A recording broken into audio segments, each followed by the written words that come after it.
Siit Šveitsist Baselist oleme leidnud veel ühe väga armsa eestlanna, Gerda Märtensi, kes on tegelikult lasteraamatute illustraator ja elab siin juba 6. aastat ning on loonud siin ka pere. Aga meie tulime just vaatama neid, milliseid töid ta on teinud ja hiljuti ka siis lõi ta Šveitsi kõige värskema margi. Aga Gerda, ma küsingi, et milline on siiani see sinu Šveitsi kogemus olnud? Kui kaua sul läks aega, et siin sisse elada? Minul on hästi hea kogemus olnud siiani, et sisseelamine oli mul siuke huvitav aeg, sellepärast et ma tulin vist aasta enne, kui algas COVID. Nii et ütleme, et esimene aasta mul oli hästi tore ja põnev, siis ma elasin veel Baselis, ütleme kesklinnale suhteliselt lähedal ja olin seal, elasin aktiivset elu. Et oli hästi põnev, Basel on ju kultuurilinn ja siin on alati midagi vaadata ja midagi teha.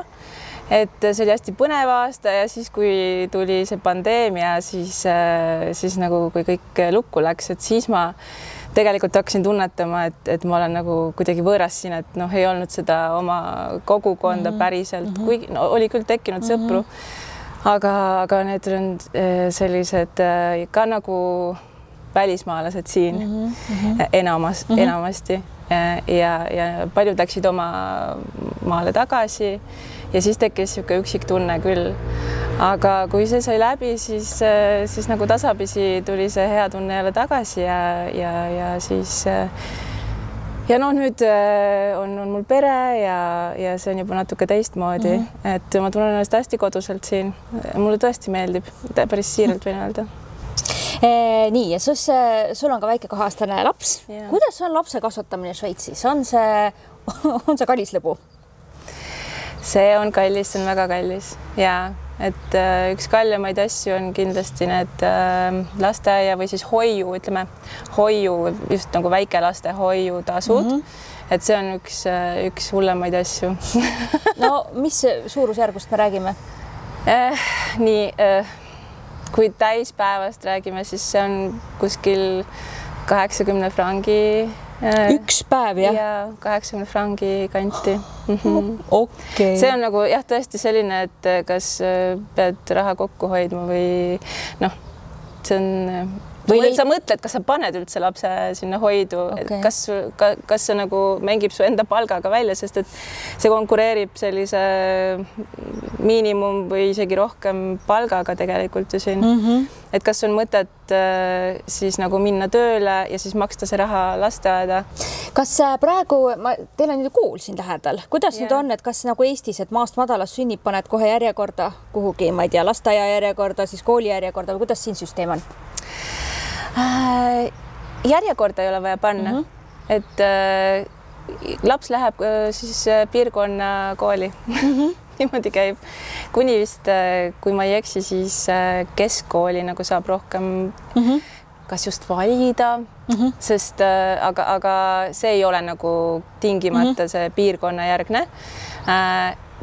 Haridussüsteem on siin üsna range, et vaadatakse nagu lapse tulemuste järgi juba üsna varakult, et mis potentsiaal ta on ja kas ta üldse võiks minna gümnaasiumisse, võiks minna mingit professiooni õppima.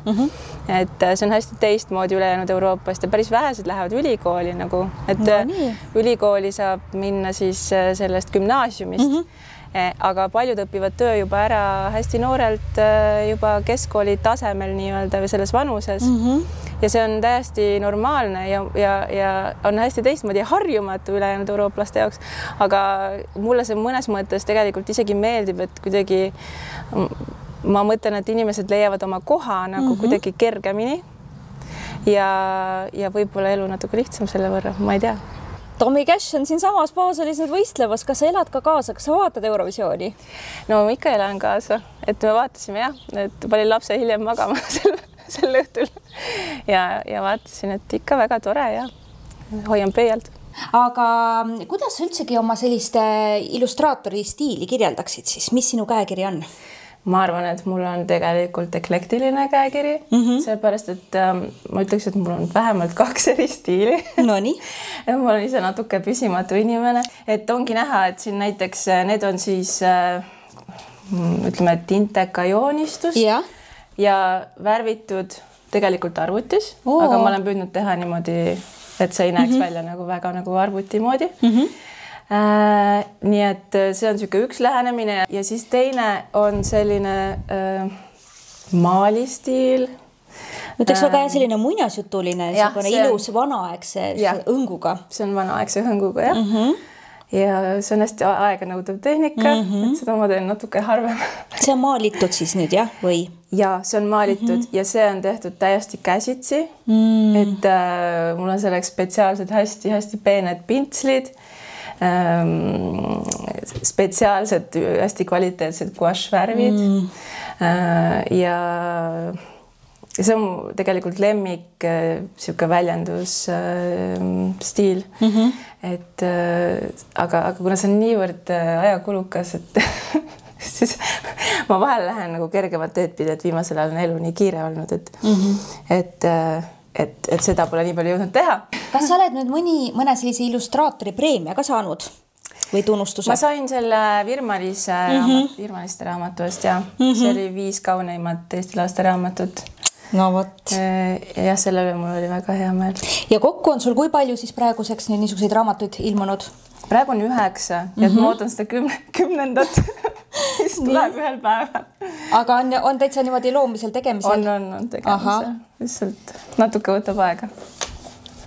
Ja kui, ma võiks öelda, et näiteks mõni näide siis just nimelt sellise pildi aega nõudlusest, tunde, päevi, kaua sa teed mõnda? Päevi. Oleneb sellest stiilist just, et mõni asi valmib mõne päevaga ja oleneb ju kui suur pilt on.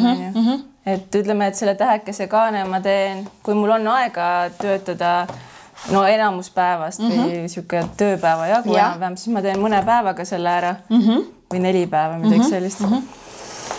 Aga selline asi võib võtta 10 päeva aega isegi.